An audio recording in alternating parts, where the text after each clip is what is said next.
of the Circle of Boros.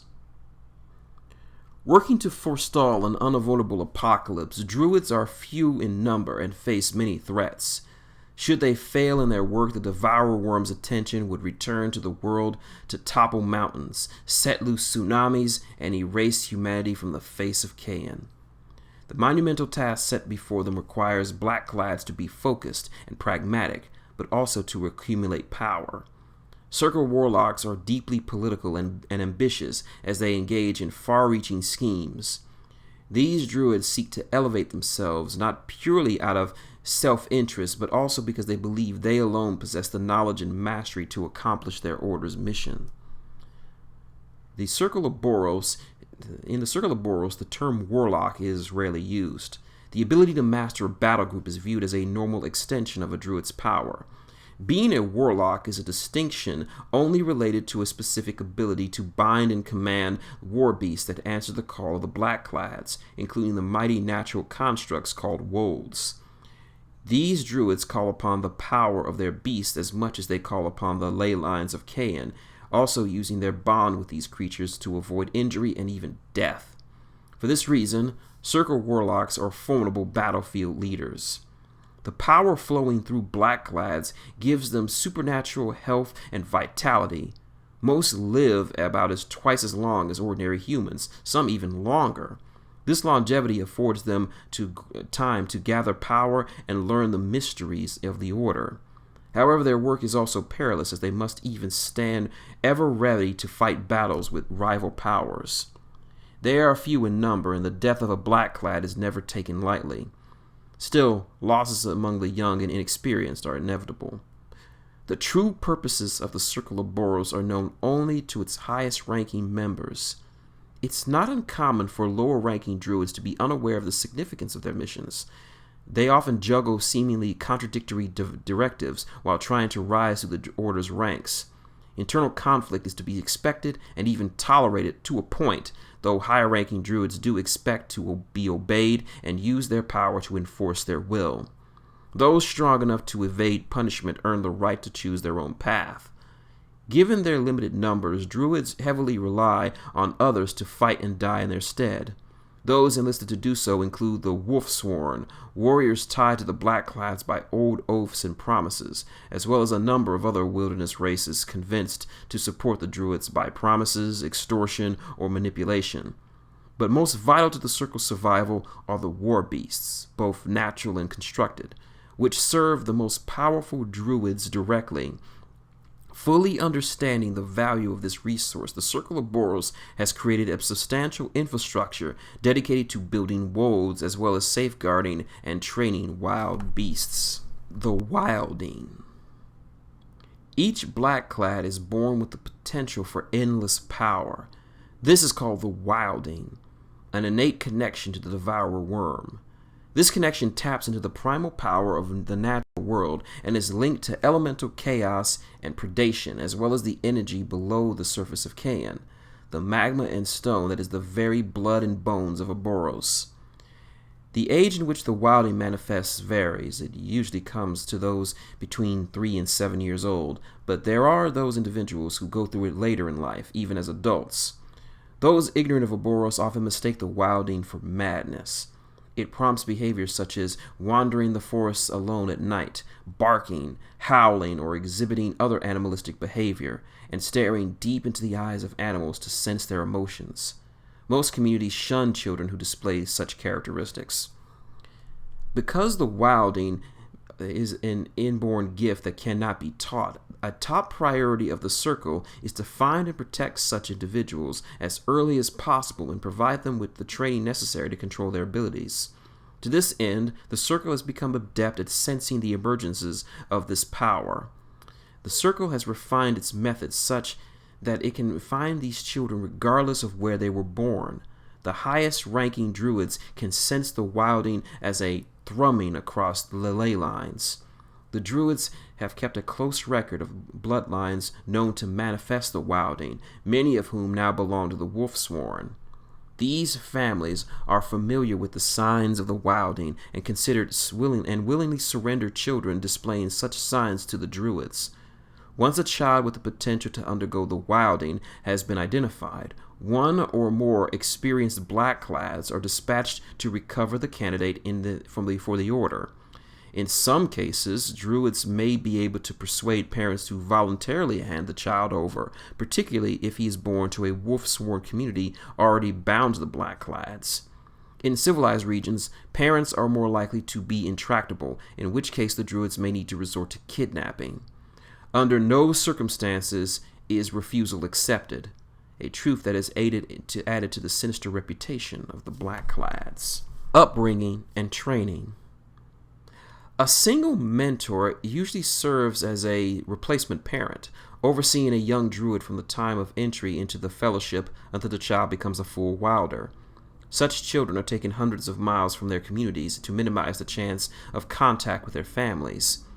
It's not uncommon for freshly inducted youths to try to escape and return home, but mentors ensure such efforts never succeed. Until a youth completes early training and can be trusted to enter the battle alongside other members of the circle, his mentor might refer to him with a disparaging term like cub, pup, worm, or weed. A true name must be earned. Mentoring a young druid is time-consuming and distracting, a task many blackclads resent, though all must perform this duty in time. Mentors are often cruel and unforgiving, subjecting their wards to a gauntlet of trials and severe training. Initiates learn to fear and respect their mentors, seeing them as all-powerful and all-knowing. The relationship between mentors and their wards leaves a lasting impression on the youths and shapes how they wield their power and view the leaders of the organization. A druid's upbringing is harsh. Only the young can even remotely be protected from life's hardships, and even they must learn how to handle themselves and survive. They are quickly introduced to the realities of the wilds and the elemental forces they must master. Young druids are subjected to injury specifically to learn how to recover. They are steeped in philosophy and principles of the Circle of Orboros, and all connections to family and friends are severed, even if that family is among the wolf-sworn. A druid must stand apart. Blackclads are a tightly knit and secretive society whose adherents draw a clear distinction between members and outsiders. By the time a new blackclad is fully indoctrinated, he is convinced that only the other members of the circles are worthy peers. Every blackclad must be prepared to sacrifice subordinates and allies for the cause. Perhaps the most important skill an initiate will learn is how to tap into the mystical energies flowing through the ley lines that crisscross Kayan. The blackclads draw upon these energies and channel them into permanent standing stone sites to enable vital rituals. Most arcanists and mystics in Immorin are blind to the ley lines, but to a druid they are tangible and very real. This process changes the initiative's perspective, allowing him to comprehend his true nature and his connection to Orboros. Once a druid learns to sense the flow of these energies through the landscape and in other members of the order, he perceives a corresponding emptiness in ordinary humans. This distinction between blackclads and outsiders becomes undeniable. The wilding manifests quite differently in each individual, and a young druid must look inward to master that power. Each aspiring druid is exposed to the powerful beast that the circle controls, and tests are for intuitive affinities. Exposure to wolds and raw elemental forces follows. Early in this process, a mentor can discern whether an initiate has the potential to bond with and control war beasts. Druids have even greater success in developing those with the potential than any other organization in Western Immorin. Once training is complete, a druid is recognized as a full wilder, a rank representing capability but not authority. Wilders are sent into battle as a risky but effective crucible. Senior druids do everything in their power to preserve youthful potential, but fatalities are inevitable. The same natural forces that ensure only the strongest predators survive also applies to aspiring druids. The weak are culled. Druids who endure and grow in power may be promoted to warder. the first rank where they bear actual responsibility. As a druid rises in the order, he earns honorifics that are ascribed to his name, reflecting some essential aspect of his character and capabilities. These honorifics are considerably significant and may change over time. Warders with ambition and a desire to lead may eventually earn the rank of overseer. This station brings greater authority and the oversight of territories granted by a higher ranking superior. As a druid ascends in rank, he earns larger and more scattered territories and tackles increasingly difficult tasks, sometimes on his own initiative. Above overseer are a small group of the most powerful leaders of the Circle of Orboros, the Potents.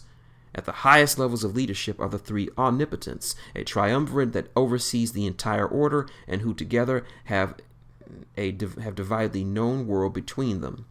Omnipotents know the deepest secrets and the full scope of the circle's goals. Tasks and responsibilities. As a black-clad evolves into his role as an agent of the order and protector of its mysteries, he takes on a number of responsibilities. The infrastructure of the circle relies on the tireless efforts of its members. Senior blackclads divide larger tasks into smaller ones and delegate them to lower-ranking druids, including both their own subordinates and any others they can persuade, intimidate, and extort to do their bidding. It is common for mid-ranking blackclads to be kept busy under the weight of tasks demanded of them by more powerful individuals they fear to disappoint. As an added complication, druids frequently oversee territories that include large ranges by which the borders of the powerful nations or held by well-armed rival wilderness groups. It's not necessary for the circle to fully control a region to be considered part of the druid's territories. For example, some leyline conjunctions are inaccessible because they lie within major cities or are occupied by hostile tribes or armies. A druid with such holdings is expected to keep a watch over these areas, either directly or through his agents, and to look for opportunities to break the hold of the circle's rivals. Tasks related to preserving the infrastructure of the circle include building and repairing sacred sites, tending and training war beasts, constructing wolds, mentoring a wilder, and creating or maintaining relationships with allied organizations or potential minions. The sort of missions a blackclad may be sent on include gathering intelligence, delivering vital messages or warnings, and fighting the Order's enemies. Warlocks handle the majority of combat-related tasks and missions. Such endeavors can include defensive measures like keeping sacred sites safe from interlopers, or more proactive steps like gathering an armed force to track down and eliminate enemies of the Order. Some druids have specialized the leading of strike forces, and their fighting talents are so critical to the order that they have little time for anything else. Warlocks are expected to see their responsibilities personally or through their intermediaries or allies, but can request aid from peers and superiors.